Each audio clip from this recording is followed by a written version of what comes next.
kampus Universitas Tengku Umar.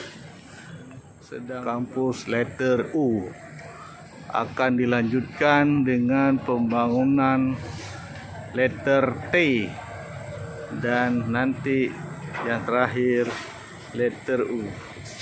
Dengan luas lahan yang cukup lebar, maka UTU akan menjadi fakultas unggul di Kabupaten Aceh Barat.